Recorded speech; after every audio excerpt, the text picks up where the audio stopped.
இப்போ வந்து already declarative sentence பார்த்தோம். நெக்ஸ்ட் இம்பரேட்டிவ் சென்டென்ஸ் வந்து எப்படி கன்வெர்ட் பண்ணுறது.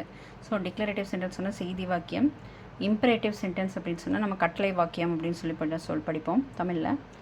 இங்கிலீஷில் வந்து நீங்கள் பார்த்தீங்கன்னா ஒரு சென்டென்ஸ் வந்து ஆர்டரோ ரெக்வெஸ்ட், அதாவது ப்ளீஸ், கைண்ட்லி அது மாதிரி போட்ட ரெக்வெஸ்ட்டாக இருந்தாலும் சரி, அட்வைஸாக இருந்தாலும் சரி, அதை வந்து நம்ம இம்பரேட்டிவ் சென்டென்ஸ்னு சொல்லுவோம். சரியா? நம்ம டிக்ளரேட்டிவ் சென்டென்ஸில் கன்ஜங்ஷன் என்ன யூஸ் பண்ணோம், தட் யூஸ் பண்ணோம் இல்லையா? ஸோ இம்பரேட்டிவ் சென்டென்ஸில் நம்ம என்ன கன்ஜங்ஷன் யூஸ் பண்ணுறோம்னா டு இல்லாட்டி நாட் டு. பாசிட்டிவ் சென்டென்ஸாக இருந்தால் டு யூஸ் பண்ணுவோம், நெகட்டிவ் சென்டென்ஸாக இருந்தால் நாட் டு யூஸ் பண்ணுவோம். ஸோ இந்த மற்றது எல்லாமே ரூல்ஸ் வந்து ஒன்று தான். ஸோ இந்த எக்ஸாம்பிள் வச்சு நம்ம பார்த்தா தெரியும். இதில் வந்து பார்த்தோன்னா மோஸ்ட்லி வந்து உள்ளே வந்து சப்ஜெக்ட் இருக்காது. அப்படி இல்லை அப்படின்னு சொன்னால் நாமளே வந்து ஆப்ஜெக்ட் இருக்காது, நம்ம வந்து ஆப்ஜெக்டை வந்து அஸ்யூம் பண்ணிக்கலாம். ஓகேவா? அஸ்யூம் பண்ணாமையே எழுதிக்கலாம். இப்போ இதில் பார்த்தோன்னா he set help her with the homework. ரொம்ப சிம்பிள், இதில் அதிக சேஞ்சஸ் எல்லாம் இருக்காது. He help her with the homework வந்து நம்ம ஒரு ஆர்டராக எடுத்துக்கலாம். சரியா?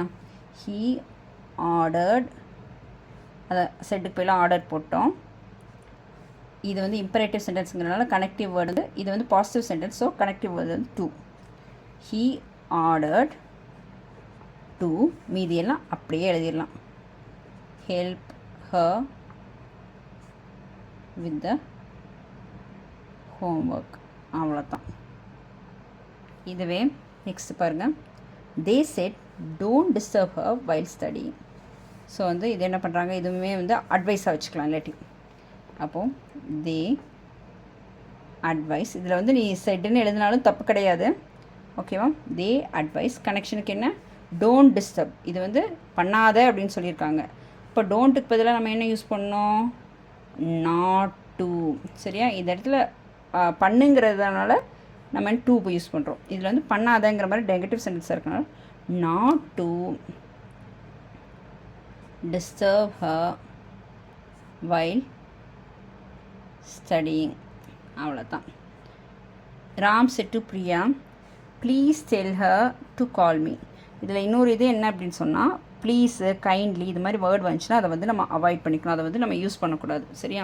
ஸோ ராம் செட் டு பிரியாவை ராம் ரெக்வெஸ்ட் பண்ணுறாங்க. ஸோ ரெக்வெஸ்டட் பிரியா டு, ப்ளீஸை வந்து ரிமூவ் பண்ணிடணும். சரியா?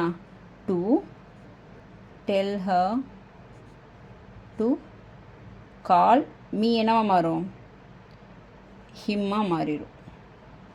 மீங்கிறது ஃபஸ்ட் பர்சன் வந்து சப்ஜெக்ட் ப்ரொனவுன் ராம எடுக்கும். ராமுங்கிறது பையங்கிறனால டு கால் ஹிம். ஓகேவா? இந்த இடத்துல ஹரை ஏன் சேஞ்ச் பண்ணல, ஏன்னா ஹர் வந்து தேர்ட் பர்சன்.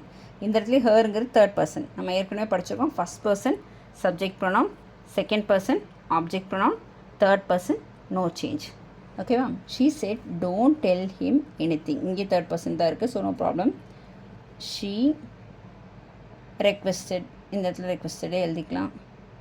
டோன்ட் இருக்கனால not to tell him anything. Teacher shouted open the door. Teacher ordered to open the டோரில் விண்டோ. அவ்வளோதான். ஸோ இம்பரேட்டிவ் சென்டென்ஸை கன்வெர்ட் பண்ணுறது ரொம்ப ஈஸி. கனெக்ஷன் வேர்டு வந்து ஞாபகம் வச்சுக்கோங்க. டு, நாட் டு, டோன்ட் அது மாதிரிலாம் வந்துச்சுன்னா யூஸ் பண்ணுவோம். அப்புறம் இந்த செட் இதுக்கெல்லாம் வந்து ஆர்டர். 12th ஸ்டாண்டர்டுக்கு எப்படி வரும்னா சென்டென்ஸில் இப்போ இதே என்ன, டீச்சர் ஷவுட்டட் ஓப்பன் த டோர்னால் டீச்சர் இருக்கும், ஓப்பன் த டோர்.